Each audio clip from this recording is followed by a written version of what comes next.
Trocou 6 por meia dúzia, que é o Lupe, né? E entrou o Volney.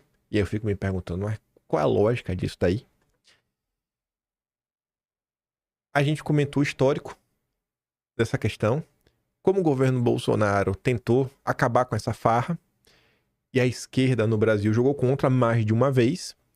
E quem jogou contra da esquerda, um desses grandes jogadores, é o próprio ministro Volney. Lula tirou o Lupe para colocar o braço direito do Lupe, que no passado, como diz o Globo, eu fiz essa matéria só na Folha, são em todos os portais. Eu fiz questão de trazer do Globo. Quando a Globo conta sobre os escândalos do Lula, é tipo o quê, né? É tipo você ver, pegar um exemplo que todo mundo vai entender. É tipo o Zico falando mal do Flamengo. Eu nem sou fã de futebol, nem vi o Zico jogar. Eu sei que o Zico é flamenguista, né? Então, assim, é o Zico falando mal do Flamengo. É a Globo falando mal de Lula. Você fica assim em choque. É a Marlene Matos falando mal da Xuxa. Pronto, isso aí todo mundo conhece agora, né? Novo ministro da Previdência assinou emenda que afrouxou regras de controle de descontos do INSS. O cara que chefiou o INSS, que estava na administração Lupe, que sabia das confusões, ele trabalhou para criar um cenário onde ficou mais fácil para os fraudadores, né? Nomeado novo ministro da Previdência pelo Lula, Volney foi quando era deputado federal, coautor de emenda que afrouxou as regras de controle do INSS sobre descontos associativos aplicados em aposentadorias e pensões. Entenda. Em 2019, aí isso aqui tem uma coisa engraçada. Eu odeio a Globo. Faço questão de repetir isso sempre. Olha o que a Globo faz. Em 2019 foi editada o quê? A medida provisória. Tá, por quem? Quem que editou? Do nada, ela foi editada. Tá, quem que editou? Quem que editou? E, gente, isso não é uma bobagem. Porque. Eu vou ler aqui tudo, aí depois eu explico pra vocês por que isso não é uma bobagem. Por que isso aqui é proposital? Por que a Globo faz questão de esconder Bolsonaro? Em 2019 foi editada a medida provisória 871, que é transformada em lei com várias ações para combater fraudes no INSS. Uma delas exigia que o desconto fosse revalidado pela entidade recebedora anualmente, ou seja, as entidades precisariam comprovar todo ano que os descontos foram autorizados pelos filiados. Essa redação foi, no mesmo ano, alterada pelo Congresso para levar o prazo para 3 anos e apenas a partir de 2021. Aí veja que engraçado. Essa redação foi ao mesmo tempo alterada para elevar o prazo para 3 anos. Por que a Globo aqui fez questão de falar quem alterou e aqui a Globo não fala quem editou a medida provisória? Quantas pessoas no Brasil vocês acham que sabem que uma medida provisória é feita pelo presidente da República? A medida provisória da Globo é o princípio da abiogênese, da criação espontânea, da biogênese. Tinha lá uma massa, um bolô e a vida nasceu. Não tinha, a MP surgiu dela mesmo. Não, ela foi editada por quem? Então você vê, a Globo é tão desgraçada que a Globo tá trabalhando desde o primeiro dia para direcionar o escândalo pro colo do Lupe. Esse foi o plano da Globo e deu errado. Ele não conseguiu conter, você vê isso, a gente comentou. O jornalista, isso tá logo no início, porque o jornalista que revelou isso pro Brasil, porque foi para as denúncias do Luiz Vassalo, do Metrópolis, que a polícia começou a investigar. E ele mostra como o que ele estava comentando vinha sendo abafado, inclusive pelos seus colegas jornalistas. Ele tá falando da Globo. Então a Globo abafa o escândalo, desmonta o que realmente está acontecendo para blindar o Lula, jogar a culpa no colo do Lupe. E qual é a narrativa que foi construída? Não sei se foi construída com apoio da Globo. Não, vamos colocar a culpa no governo Bolsonaro. Então, para essa narrativa poder vingar, a Globo tem que omitir que Bolsonaro foi quem combateu as fraudes. Você vê como uma safadeza sem tamanho? Você vê como uma safadeza sem tamanho? E esse daqui também é um dos motivos que eu tenho que trabalhar. Eu tenho que fazer o meu trabalho. Eu não posso receber. Minha mãe fala, você tem que ver aí coisa. Eu falo, minha mãe não tem como. Porque eu tenho que ler a notícia. Eu leio. Porque às vezes é uma coisa que o cara não vai prestar atenção, mas pra mim chama muita atenção. Se eu não ler com meus próprios olhos e coisa, sabe? Imagina se eu receber esse negócio, um roteiro. Então, aqui tá o roteiro. Eu quero que você comente sobre essa notícia hoje. Cara, não é assim, velho. Tem que ter o contexto. É algo um pouco mais amplo. É saber que a Luísa Marluz, por exemplo, lá do Globo. E eu falo, pega lá os atlas, vê a quantidade de notícias dessa menina. Vai lá. Ela hoje tá cobrindo bastante as pautas da direita na Globo. Um outro trecho aprovado pelo Congresso, você vê? Mais uma vez cita, pelo Congresso. Mas na hora de falar que foi Bolsonaro que combateu as fraudes, não pode falar. Foi editada. Por quem? Por quem? Enfim, um outro texto aprovado pelo Congresso de 2021 elevou, acho que deve ter uma vírgula, né? Manteve o prazo maior e também adiou a revisão para dezembro de 2022. O novo ministro da Previdência foi um dos 5 autores da emenda que permitiu essa mudança. Procurado via assessoria de imprensa, não respondeu. Além de Volney, quem assinou essa emenda para afrouxar as regras? Danilo Cabral, PSB, do Alckmin. Enio Verri, PT, do Lula. Era líder do PT na época. Quem mais? Jorge Sola, do PT. E Wilson da Fataeng, do PSB do Alckmin. Um ano depois, em agosto de 2022, após o lobby das entidades no Congresso, a exigência de revalidação dos dados foi completamente revogada como um jabuti na medida provisória que criou o microcrédito digital. Ou seja, um assunto que não tem nada a ver com a pauta, os caras meteram lá dentro. Aí tá ali, o jabuti é uma expressão para designar algo que foi colocado em um projeto sem relação com o texto original. Dessa forma, as entidades não precisaram mais revalidar o cadastro recorrentemente.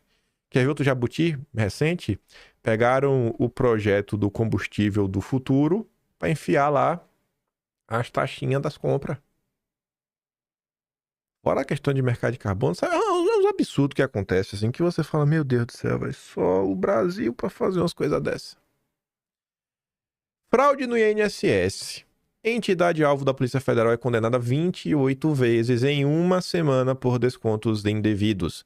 Levantamento da coluna do Estadão identificou 7 condenações contra a Conafé em 8 tribunais estaduais na semana seguinte, após a entidade ser alvo da Polícia Federal. Procurada da Confederação não respondeu.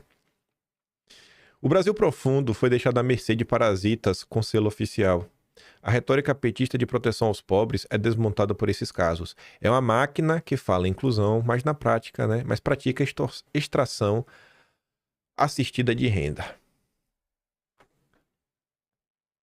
Várias coisas foram acontecendo que causaram todo esse caos.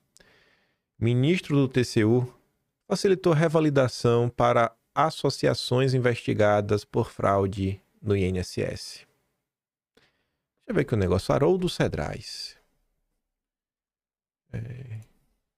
Quem indicou Haroldo Cedrais para o TCU? Mas vejam só, rapaz.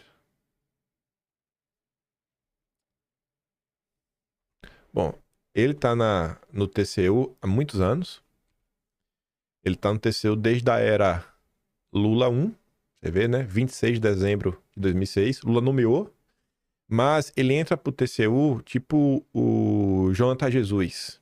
É a indicação que vem pelo Congresso. O Haroldo Cedrais era do PFL. Vejam só, né? O PT tentou emplacar Paulo Delgado. Não sei se ia fazer muita diferença, né? E tinha outro lá também.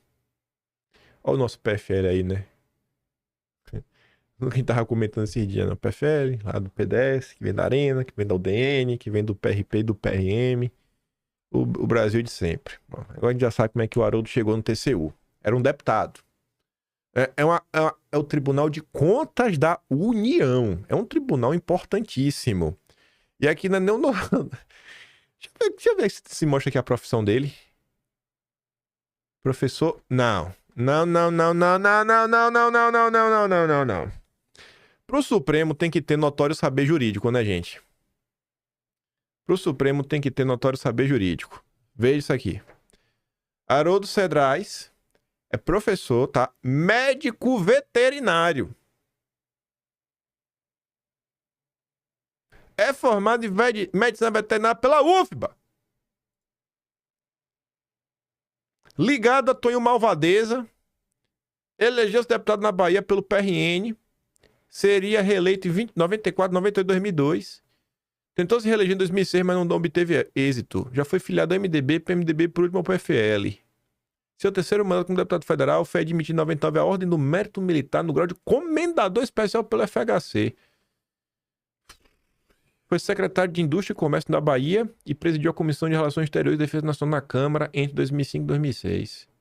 Com a aposentadoria do Adilson Mota, coube à Câmara indicar o substituto. Houve 4 candidatos por votação secreta.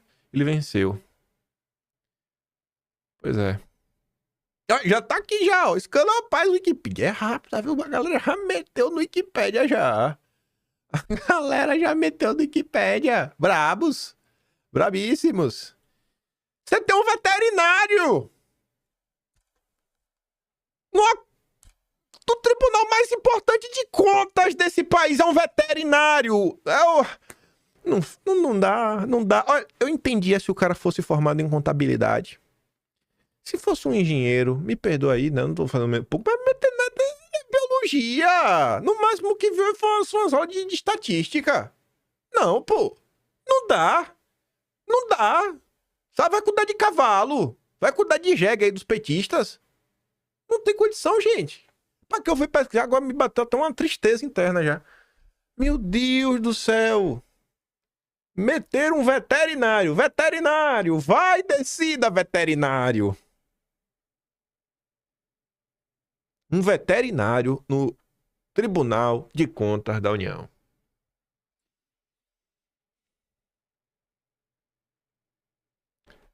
O acordo no TCU de 1 de 24 possibilita substituir a biometria e a assinatura eletrônica dos aposentados e pensionistas. Não era essa a denúncia do sindicato do irmão de Lula, que foi dispensado de biometria? Que coincidência, né? Aqui a notícia do candidato do irmão de Lula, ó. Do sindicato. Que canseiro. Velho. Tá de brincadeira, velho. Só tá de brincadeira uma coisa dessa. Nossa, que baixaria, viu? Aqui, ó. INSS dispensou a exigência de biometria para sindicato de irmão de Lula.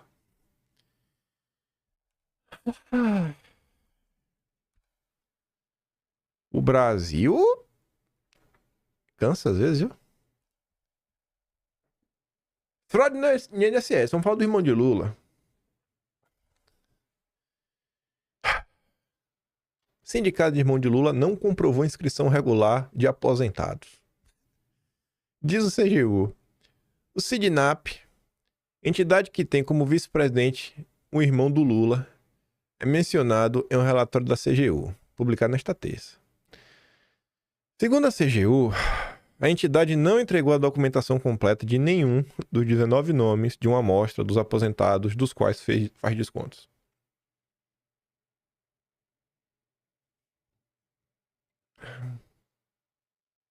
Aí colocaram o sindicalista Frechico, o irmão do Lula, com 83 anos. É muita experiência.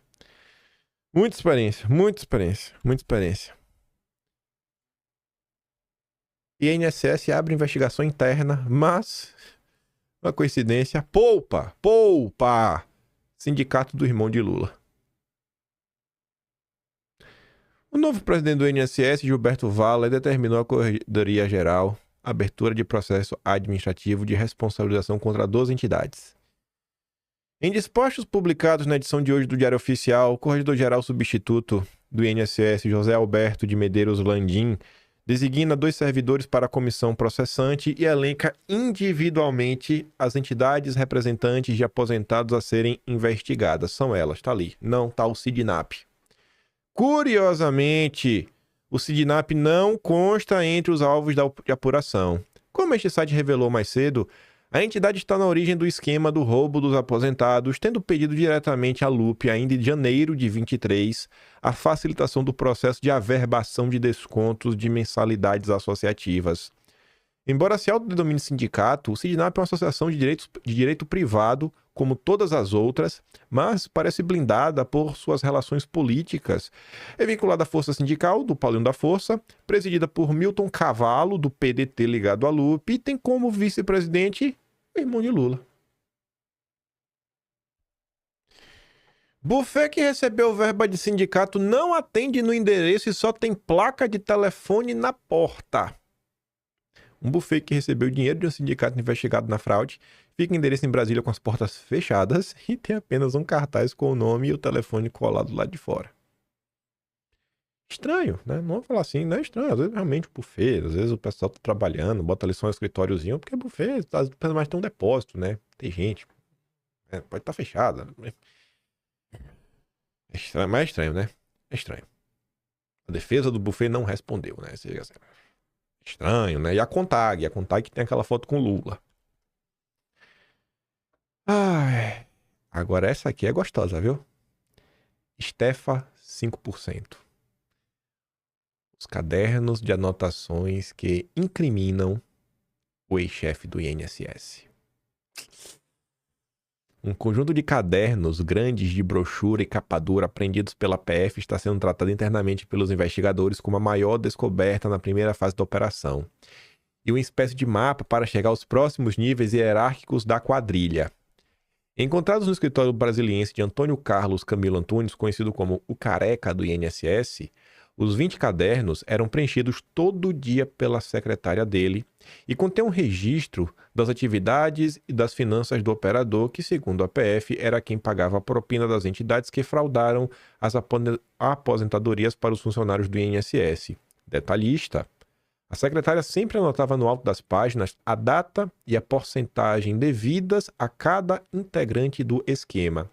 Graças a ela, a PF incutou nos cadernos anotações como, olha só, Virgílio 5% e Estefa 5%, que os agentes acreditam corresponder aos pagamentos feitos ao Procurador-Geral da INSS Virgílio Oliveira Filho e ao ex-presidente do Instituto Alessandro Stefanuto. Será, né, gente, que Estefa é Stefanuto? Será? Não acho que não. Será que Virgílio é Virgílio? Não, acho que é coincidência. Eu acho que é coincidência. Isso aqui é fake news. Fake news. Fake news. Ninguém da administração Lula estaria envolvido com uma coisa dessa. É fake news. Virgílio 5. Não é o Virgílio. Estefa, assim, não é Stefano. Não, eu me recuso a acreditar que isso aqui é verdade. Segundo a Polícia Federal, ex-diretores do INSS e pessoas relacionadas a eles receberam ao todo mais de 17 milhões em transferências de indivíduos apontados como intermediários das associações como o Careca. Mas embora já tenham sido encontradas evidências de que Virgílio ganhou de integrante da quadrilha um carro de luxo que custa pelo menos R$500 mil, ainda não havia pistas de pagamentos de propina para Stefanuto. Aí eu quero te mostrar um negócio. Eu esqueci de colocar no vídeo, mas tá fácil aqui de encontrar. Hoje tá faltando. Você vê que eu tô meio perdido hoje, né? Não é meio que botar tudo na sequência. Hoje eu tô abrindo internet, tá me vindo ideia ao longo do percurso. Tô cansado, velho. Cansado mesmo. Esses dossiês históricos, eles me cansam muito. Acredite se quiser, você vai achar que uma pessoa tá sentada aí na cadeira. Cansa, velho. Cansa mesmo, meu Deus do céu. Mas aqui, ó, o que eu quero te mostrar é o Ciro Gomes. Vou ele aqui, né? Ciro Gomes. Eu compartilhei esse vídeo no meu Twitter. Tá desfocado. É o Ciro Gomes. O Ciro Gomes resolveu comentar sobre esse escândalo. Ciro Gomes resolveu comentar sobre esse escândalo. Vamos aqui ouvir o Ciro Gomes. Isto aqui é o foco da minha indignação. Infelizmente, olha o que eles falam. É o foco da minha indignação. O Ciro tá indignado. Tá indignado. Vamos ver a indignação do Ciro até onde vai. Começou com o Bolsonaro, verdade. Começou com o Bolsonaro, começou no Temer. Já mentiu. Começou com o Bolsonaro, verdade. Começou no Temer. Você, Ciro, é um descarado. É um lacradorzinho. É um lacradorzinho. Começou com o Bolsonaro, verdade. Começou no Temer. Irmão, não, ou começou com o Bolsonaro, ou começou com o Temer. Ou começou com o Bolsonaro, ou começou com o Temer. Porque vem desde 2016. Ou começou com o Bolsonaro, ou começou com o Temer. Curiosamente, Ciro, você não vai falar ao longo do vídeo da medida provisória do governo Bolsonaro. Você não vai falar, né, do Volney, que assinou emenda. Mas vamos continuar.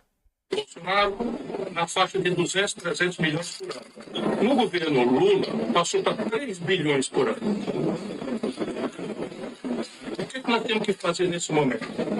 Sob o ponto de vista da apuração desse crime, nós precisamos aprofundar as investigações, identificar os autores, qualificar quem se apropriou desse dinheiro lá, sujo, tirado dos aposentados que estão doentes, sofridos e tal, e obrigá-los à cadeia e a devolver o dinheiro. Eu concordo. Essa parte ok. Tem que ir atrás, cadeia e devolver o dinheiro. Ok. Mas vamos continuar. Agora, fecha essa parte. Tá. Vamos para a responsabilidade política. Quem é o responsável político por essa questão? É o Temer, é o Bolsonaro e é o Lula. Vão transferir para auxiliares, isso é uma tentativa de queima de fusível. Sabe para que serve um fusível na casa? Para a pressão dar um pico, ele queima para proteger a fiação. Pois isso é tentativa de queima de fusível. O Lupe, até onde eu sei muito, é um homem sério. Aqui, Radeu. O Lupe, até onde eu sei, é um homem sério. O Lupe confessou. O Lupe confessou que foi alertado e pouco fez, campeão. Um homem sério, com carguinho na Tupi, aceitando, ganhando jetons do governo. Tá de brincadeira, Ciro Gomes. Daí pode até ser uma movimentaçãozinha dele pra ficar bem na fita e quem sabe aí arrumar uma legenda pra disputar a presidência, né? Tá se jogando na lama, pensando em ser candidato em 26, mas não tem justificativa a isso. Ficou esse tempo todo calado pra abrir a boca e falar uma porcaria dessa. É o PDT, né? Que se orgulha aí por tornar Bolsonaro inelegível pela reunião com embaixadores pra defender uma pauta que ele já defendeu no passado. Esse país é uma piada, velho. É uma piada. Aí fica aí querendo se colocar, né, como um cara que tem um projeto. É o projeto de poder, pelo poder.